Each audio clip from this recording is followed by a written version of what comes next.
मुझे खेद के साथ कहना पड़ रहा है। अशोकनगर का मैंने गांव का मंदिर देखा, अभी पारसनाथ मंदिर गया, यहाँ तो हुई। मंदिर तो अच्छे हैं, भगवान भी अच्छे हैं, लेकिन काम चलाऊ हैं, बस काम चलाऊ हैं। भगवान अच्छे बैठे, मैंने भगवान ठीक बोले, बेटा ठीक तो बैठा हूं और क्या चाहते हो, ठीक बैठे हैं, लेकिन किसी मंदिर का श्रृंगार नहीं है, ना वेदी का श्रृंगार है, ना मंदिर का श्रृंगार है, बस है तो जो है सो है। बंधु, इन मंदिरों में पूजा करके तुम इतना ही धन कमा पाओगे, इतना ही पुण्य कमा पाओगे कि पेट पल जाएगा, बाल बच्चे पल जाएंगे, थोड़ा अच्छी तरह रह जाओगे। इससे ज़्यादा तुम कभी एक्स्ट्रा नहीं कमा पाओगे, इतना नहीं कमा पाओगे। किसी तीर्थ क्षेत्र पे जाकर कभी तुम वहाँ मंदिर बना दो, नहीं कमाओ। मंदिर बनाने लायक पुण्य नहीं कमा पाओगे, मकान बनाने लायक कमा लोगे, अपना परिवार चलाने लायक कमा लोगे, क्योंकि तुमने मंदिर ही ऐसा बनाया। इसलिए ये मंदिरों का जो श्रृंगार है भगवान के लिए नहीं किया जाता है। जैसा जैसे भगवान के मंदिर का वैभव बढ़ेगा, ऐसे ही भक्तों का वैभव बढ़ेगा। ये है, ये तो बीज है, खेत है। भगवान का वैभव बढ़ाओ, भगवान का वैभव बढ़ाओ, कभी थको मत। कुबेर के पास खजाना कैसे बन जाता है? कुबेर ने जब समोषण की रचना की, समोषण की रचना करने के बाद वो नीची गर्दन किए खड़ा था। देवराज कहते हैं, कुबेर तेरी सारे जगत में प्रशंसा हो रही है, तेरे सारे जगत में प्रशंसा हो रही है, ऐसा समोषण बनाया, सारे स्वर्गों में प्रशंसा, मानव जाति में प्रशंसा, और तेरा चेहरा क्यों उतर रहा है? बोले, देवराज मुझे भी अहंकार हुआ था कि मैंने ऐसा समोषण बनाया, लेकिन जैसे मैंने भगवान को देखा तो ये सारा वैभव उनके सामने धूल के समान नजर आया। जैसे ही भगवान को देखा तो भगवान का तेज देख करके लगा कि मैं भगवान के योग्य समोषण नहीं बना पाया। उसी समय देवराज कुबेर को गले लगाता है, हे कुबेर, आज पता चला तू एक भवतारी क्यों है, तेरे पास अक्षय भंडार क्यों है, तू कुबेर क्यों बना, अक्षय भंडार है तेरे पास। आज पता चला। इतना समोषण में खर्च करने के बाद भी कह रहा है, अभी मैंने भगवान के योग्य, और पूरी ताकत लगा दी उसने। पूरे कुबेर पूरा खजाना लगा देता है भगवान के समोषण में। उसके बावजूद ही कहता है, अभी तो मैंने कुछ भी नहीं किया। कहाँ भगवान और कहाँ? बोलो, समोषण का वैभव तो अपन सबने पढ़ा है ना। रत्नों के फर्श होते हैं, सोने के परकोटे होते हैं, मरकट मणि के वृक्ष होते हैं, सब वर्णन। ऐसा बनाने के बाद भी वो क्या कह रहा है, मैंने तो अभी कुछ भी नहीं बना पाए, अब क्या करें, इससे ज़्यादा कोई प्लानिंग है नहीं। तब बढ़ता है पुण्य।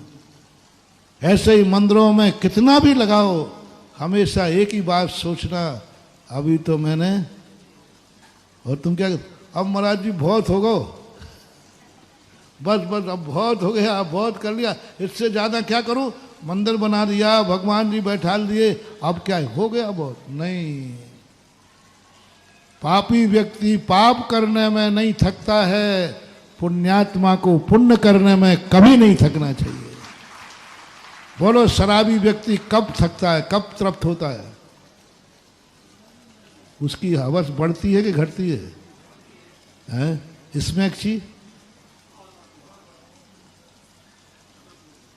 जुआड़ी, बोलते जाओ जल्दी, हैं? एक पारी खेलने के लिए कहा था पांडवों के लिए भवन में, एक पारी मात्र, लेकिन एक पारी खेलने के बाद क्या हुआ?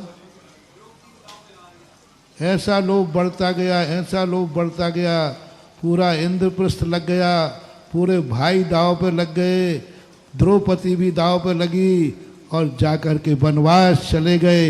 एक पापी का चस्का ऐसा होता है, पाप का, एक पाप का चस्का देखो। एक मात एक पारी खेलने के लिए आदेश था, लेकिन चस्का ऐसा लगा कि वनवास चले गए। क्या कोई धर्मात्मा ऐसा है जिसे धर्म का चस्का लग जाए? पापियों के चस्का लगने वाले के तो उदाहरण हैं, जिन्होंने पाप के चस्के के लिए अपनी संपत्ति बेच दी, पाप के चस्का के लिए बाप दादों की संपत्ति बेच दी, पाप के चस्का के लिए माँ और पत्नी के जेवर भी। होता है कि नहीं भैया? आप लोग तो बैठे रहते। पापी लोग पाप के लिए, अच्छे कार्य के लिए नहीं कह रहा हूं, कोई हाली बीमारी के लिए नहीं कह रहा हूं मैं, ऐसे लोग भी अशोकनगर में होंगे, सारे भारत में, जिन्होंने पाप के लिए, जुआ के लिए, शराब के लिए, व्यसनों के लिए अपने बाप दादों की संपत्ति भी, अपने माँ पत्नी के जेवर भी बेच डाले होंगे पाप के लिए। पाप का ऐसा चस्का, और उन्हीं पापों के कारण सब बेचकर रोड पे भी आए होंगे। और ऐसे भी पापी हैं जिन्होंने पाप के कारण का कर्जा ले लिया हो, पाप के लिए, पुण्य के लिए नहीं, मकान के लिए नहीं, दुकान के लिए नहीं, किसके लिए भैया? पाप के लिए कर्जा लेकर जुआ खेले ऐसे जुआरी होंगे, कर्जा लेकर शराब पीते ऐसे शराबी होंगे, कर्जा लेकर पाप करते हैं ऐसे भी पापी दुनिया में हैं। सब कुछ लुटा बैठे। एक रात में ऐसा चस्का लगा। मुझे एक व्यक्ति बताओ भारत में जिसको धर्म के नाम पर ऐसा चस्का लगा हो। ऐसा चस्का लगा उसको, ऐसा चस्का लगा कि उस चस्के में बाप दादों की संपत्ति बेच दी। काय के लिए? अपनी संपत्ति बेच दी। ऐसा कोई बेटा बताओ जिसने माँ के जेवर भी बेच दिए, किस चस्के के लिए? धर्म के लिए। ऐसी पत्नी बताओ जिस पति ने अपनी पत्नी का जेवर, थोड़ा और कह दूं, अति कर दूं थोड़ा, मंगलसूत्र, पापियों ने अपनी पत्नियों के मंगलसूत्र बेचे हैं। ये उदाहरण शास्त्रों में भरा पड़ा है चारू दत्त का। लेकिन धर्म के लिए किस पति ने अपनी पत्नी का मंगलसूत्र बेचा है? कहा हो मैंने धर्म की बोली ले ली, चुकाना है तो हम कहाँ से चुकाएं, तेरा मंगलसूत्र दे दे।